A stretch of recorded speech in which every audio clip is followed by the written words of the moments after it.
I was just thinking, 71 years ago, a young man at the age of 24 was kneeling beside a muddy pond praying.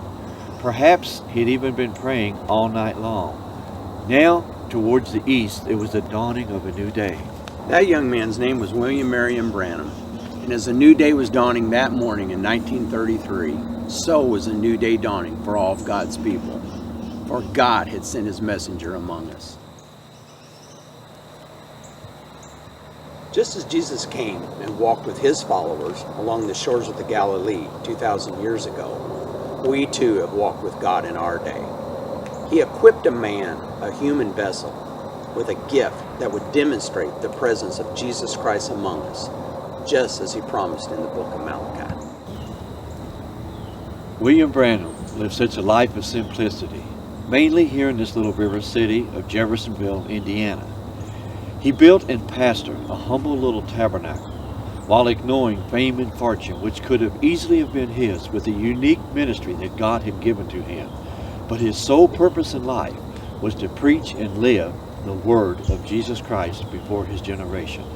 My name is Joseph Branham, and this is my brother Billy Paul Branham. Today we would like to invite you to come with us as we tour the city that has seen the footsteps of this prophet.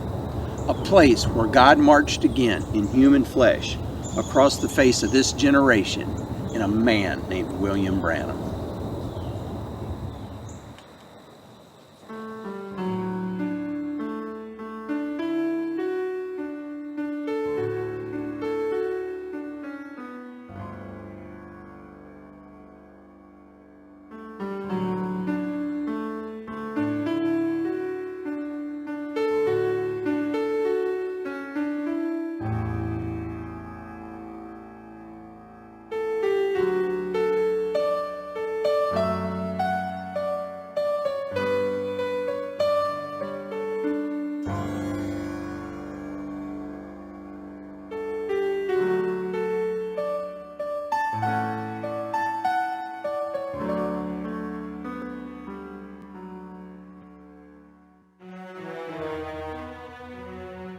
My father was born in the hills of southern Kentucky, just about 12 miles from the Tennessee state line. When he was only 3 years old, one day as he was playing outside with his brother, he heard a voice speak to him saying, "You will live near a city called New Albany." The following year, he and his family left Kentucky and moved north to Jeffersonville, Indiana, just 3 miles east of New Albany. Both cities are located on the north bank of the Ohio River, and between them is a landmark that is known as the Falls of the Ohio.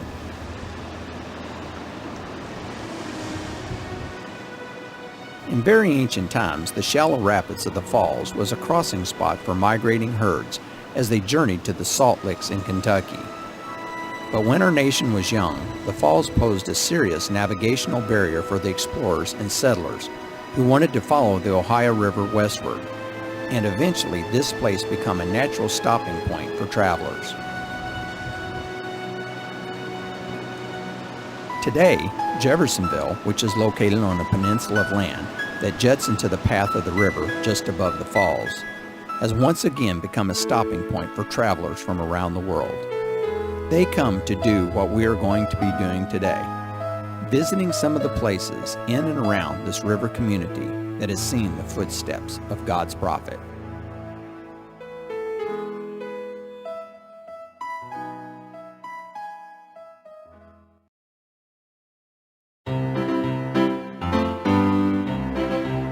As a child, one of my dad's favorite treats was to be able to make an occasional visit to this local candy store here in downtown Jeffersonville, where for just 2 cents he would buy a bag of Mr. Schimpf's delicious cinnamon Red Hots.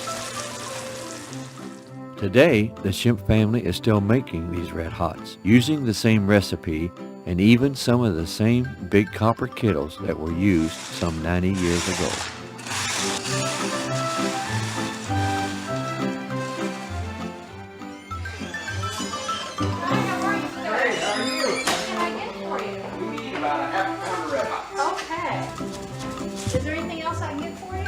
Believers from all over the world visit this little candy shop that Dad spoke of with such fondness, and And like us, they can't resist taking home a package of these Red Hots that have now become world famous.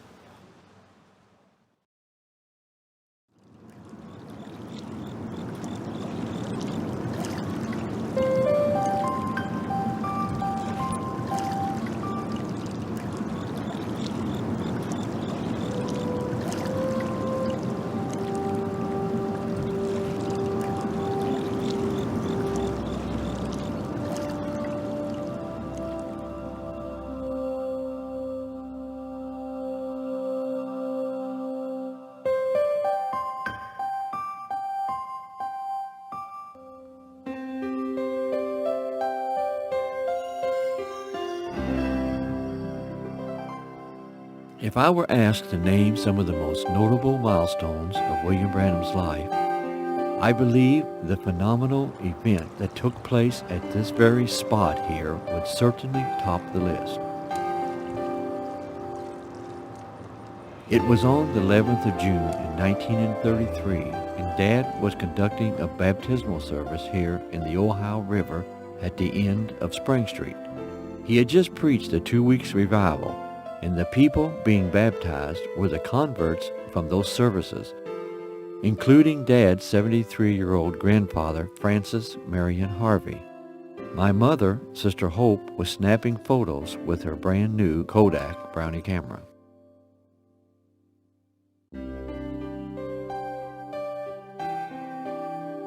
And as the 17th candidate for baptism walked out to where Dad was standing, in about 3 foot of water, suddenly a light that looked like a star appeared and hung over the place where he was baptizing.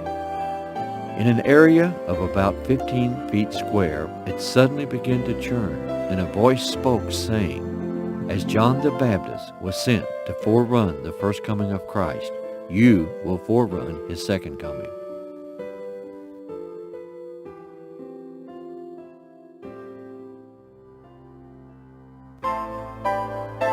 In December of 1936, my mother, Sister Hope, fainted as she stood waiting for a bus that would take her to town to shop for Christmas presents. That night, here in this house, as Dad prayed, he saw a black sheet come down before him. Then he saw a flood rise in the streets of Jeffersonville, and an angel measured 22 feet of water at the corner of Spring and Court. 6 weeks later, what became known as the superflood of 1937 covered the entire Ohio Valley. The water was above flood stage in Jeffersonville for some 23 days. And just as the vision had shown, at the corner of Spring and Court Avenue, it measured 22 feet deep.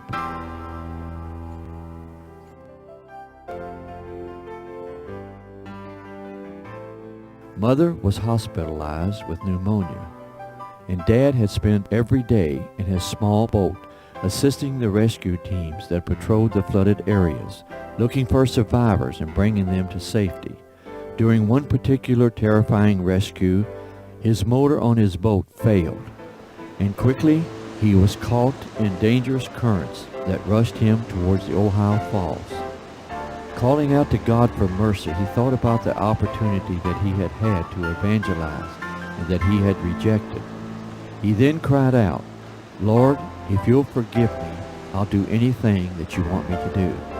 When he tried again to start the motor, this time it started immediately, and he was able to make his way safely to the shore.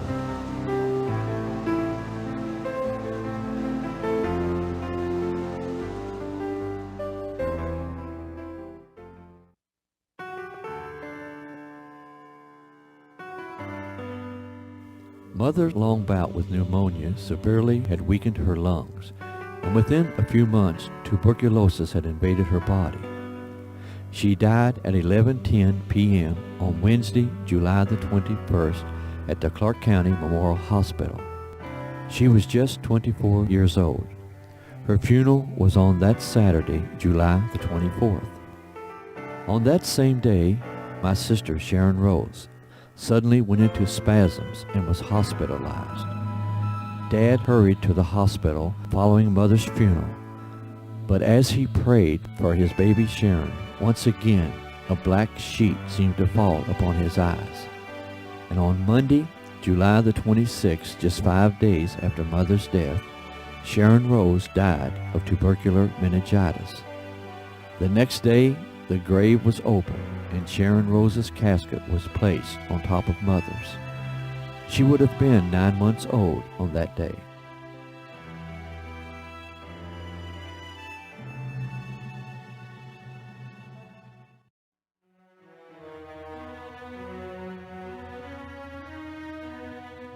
On October 23, 1941, William Branham and Meta Marie Broy were married. Their home was across the street from the Branham Tabernacle. Nearly every person in the congregation was poor and barely able to make ends meet, so Daddy continued to work for the Public Service Company of Indiana to support the family. Often he would walk 30 miles a day as he patrolled the lines, looking for broken insulators. One afternoon in the spring of 1946, a whirlwind tossed Daddy against the side of this house. He told Mother that he must know once and for all what these strange occurrences were all about, and that he was going to the wilderness. As he headed for Green's Mill, where he often went to pray, he told her, "I will not come home until I hear from God."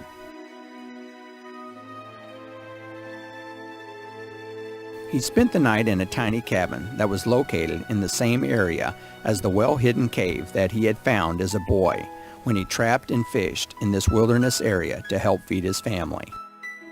As Daddy cried out to God, it was about 11 o'clock that night when an angel appeared in the room. Shining through a knothole, a lantern or something was way in the wilderness. And I thought somebody's coming up. The light was on the floor, spread greater and greater. I heard of somebody walking. When it did, it was a man. He was barefooted. He had hair to his shoulders. He had on a robe. And I scared me to death. He said, "Don't fear. I'm sent from the presence of the Lord God to tell you it's your peculiar life. Don't try to get from these things. That is your calling. God will be sending you to different places all over the world to pray for the sick. And if you get the people to believe and be sincere, nothing will stand before the prayer."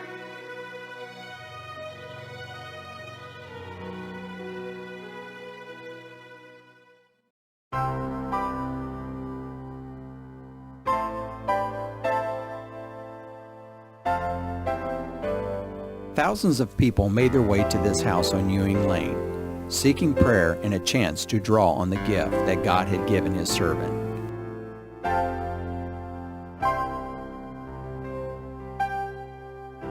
With their beautiful stone accents and the deep green shutters that stood out against the white siding, the 1,300 square foot home looked like a palace to Mom and Dad. We moved in on their 7th anniversary, October the 23rd, 1948. It was through this curved stone entrance that the Mother Possum came in 1955. She limped up the driveway, which is not paved at the time, and laid down near the front of the house, waiting to be prayed for. I have lived here with my family since Mother went to be with the Lord in 1981.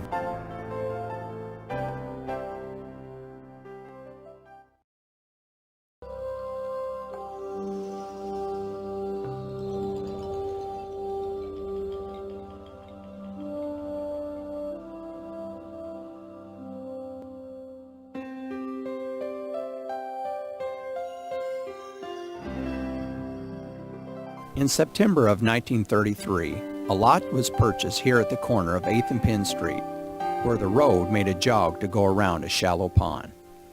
It was a pretty spot where lilies would sometimes push their way up through the mud and turn the area into a garden. Daddy liked to come here to pray, and when the time came, it was the place that God told him to build His church. The church was initially called the Pentecostal Tabernacle, but later it became known as the Branham Tabernacle. It has been remodeled several times, and a major expansion was completed in 1963, adding 150 seats to the sanctuary. But the same bell that rang out on that Sunday morning 71 years ago, calling the believers to service, is still being faithfully rung today.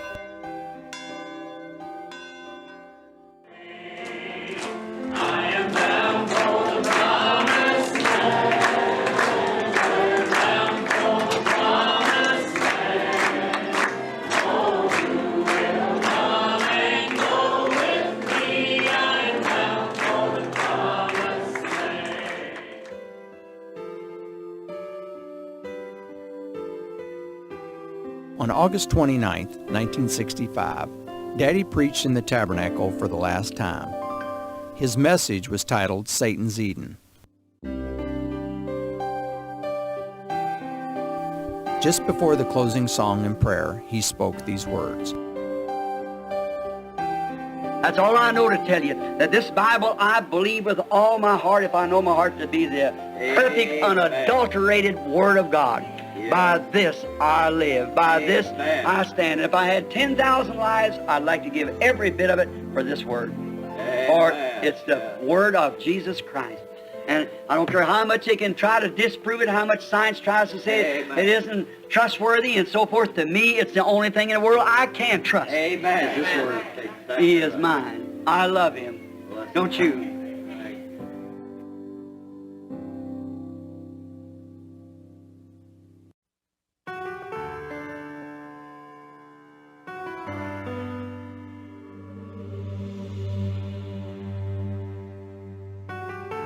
When the family had to make the decision regarding a burial site for Dad, a plot in Eastern Cemetery was chosen, primarily because it is just one block from the Tabernacle. The headstone was designed by Mom and Brother Borders, and it is inscribed with verses from the Scriptures and subjects relating to William Branham's teachings and the placing of his ministry.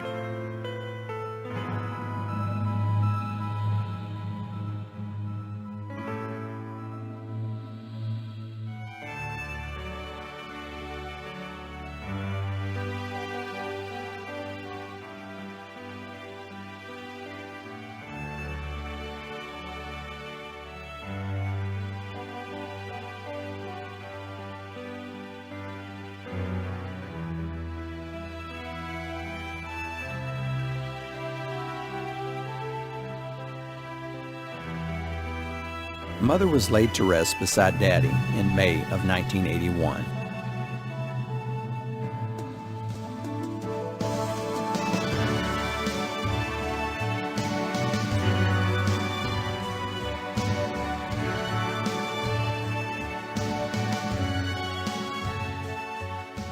We'd like to thank you for joining us today for a brief look at a few of the places the hundreds of thousands of believers from around the world have become familiar with as they listen to the voice of God's prophet, William Branham.